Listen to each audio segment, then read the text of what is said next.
Je m'appelle Eva Kama et j'ai vaincu le cancer. Voici ma nouvelle coupe de cheveux. Ils étaient beaucoup plus longs avant, mais j'ai dû m'y faire. La maladie m'a contraint à perdre toute ma chevelure, perdre beaucoup de mon identité, mais gagner une nouvelle identité. Découvrir une nouvelle personne, une nouvelle facette de moi. Si je fais cette vidéo aujourd'hui, c'est pour prouver, pour montrer à tout le monde qu'il est possible de se battre et de s'en sortir contre le cancer. J'ai pu, vous pouvez. J'ai cru que mon monde s'effondrait il y a 1 année et demie. J'ai pensé que j'avais quelques mois à vivre. J'ai commencé à planifier un tas de choses. La famille, les enfants, le futur, comment ça allait se passer, est-ce que je serais encore là ou pas. Mais ça n'a pas duré très longtemps parce que je me suis secouée, je me suis relevée, j'ai pris ma vie en main, je me suis battue contre la maladie. Minute après minute, chaque jour, chaque douleur, chaque chimio était une victoire.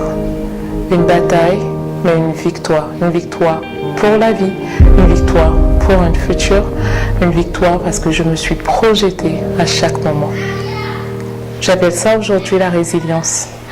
Et je pense que toute personne qui est atteinte de cette saleté doit passer par là, accepter, avancer, ne pas baisser les bras. Le cancer fait peur.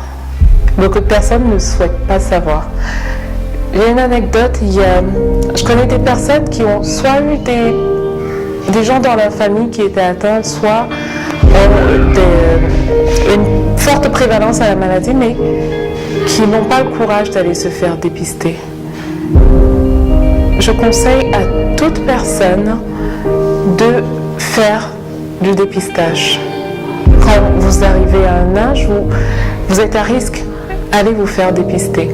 Quand vous n'êtes pas dans ces âges-là, mais que vous devez faire votre check-up, faites des vérifications. Parce que si on le découvre tôt, on peut encore vous sauver la vie.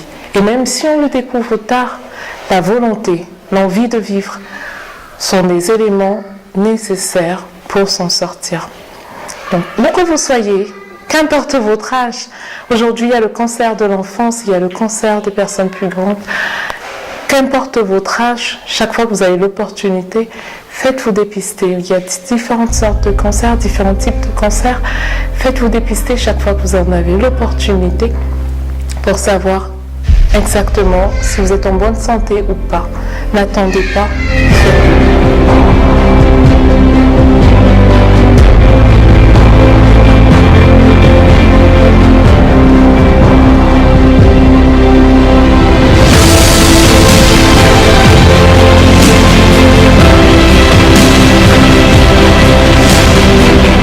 On dit que l'amour est la plus grande force de guérison. Je l'ai testé, je vous confirme que c'est le cas. Les amis, la famille, les enfants, le mari, toutes les personnes que vous avez autour de vous, appuyez-vous sur ces personnes-là. Ne soyez pas faibles, n'ayez pas peur de montrer vos faiblesses. Montrer ses faiblesses, en fait, c'est de la force. Dire qu'on a mal, c'est de la force.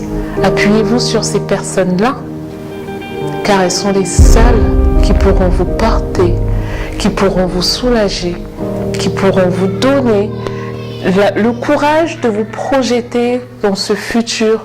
Et vous avez besoin de cette force-là.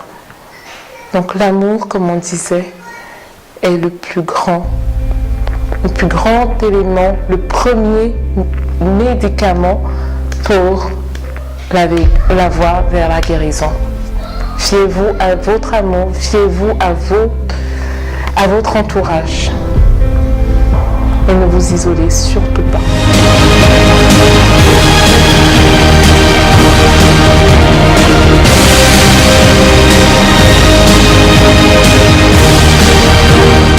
Il est important d'être passionné, de prendre goût à la vie, de ne pas lâcher ce goût à la vie-là. Vous devez vous accrocher à cela, vous devez tout faire avec passion, vous devez aimer les petites choses. J'adore le café, c'est vrai, je ne le bois plus avec le sucre, mais j'adore toujours autant le café. Je suis obligée de diminuer les quantités pour ma santé, mais c'est une passion.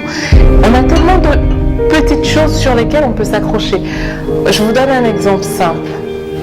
Chaque fois que je revenais de la chimio, j'avais énormément mal. Je ne vais pas vous le cacher, ça fait extrêmement mal. Mais je savais que j'aurais extrêmement mal pendant 3 jours, 4 jours. Donc j'avais un compteur dans ma tête et je savais que si je revenais de la chimio, par exemple, le jeudi, j'allais rester couchée au lit, je n'aurais même pas la possibilité de bouger jusqu'au mardi. Donc je prenais le temps, chaque minute qui s'égrenait pour moi était une minute en moins de souffrance. Et donc, à partir du mercredi, quand j'avais la possibilité de me relever, la première des choses que je faisais, c'était d'aller prendre un bon verre d'eau, parce que je n'avais pas pu boire. Ou alors, je vomissais quand je buvais, mais la première des choses, c'est que je faisais quelque chose que j'aimais, un bon verre d'eau, un bon petit fruit, sortir, prendre de l'air pur, passer un moment avec mes enfants, sortir avec mes amis. Parce que je savais que j'avais quelques heures, quelques jours sans douleur avant de revenir dans ce cycle douloureux. Et aujourd'hui que je suis passée par cela et que, heureusement pour moi, il n'y a plus cette douleur-là, chaque moment est un moment de plaisir. Vivez passionnément. Cette expérience a complètement changé ma vie. Je suis une nouvelle personne. Je sais que j'ai beaucoup de chance et que j'ai une deuxième vie. Dieu m'a donné quelque chose de nouveau et cette vie-là, cette deuxième vie est la plus belle, elle est plus intense. Chaque moment est intense, chaque moment est un moment de plaisir. Parce que j'ai vaincu, parce que la bataille était dure, mais parce qu'à aucun moment je n'ai baissé les bras.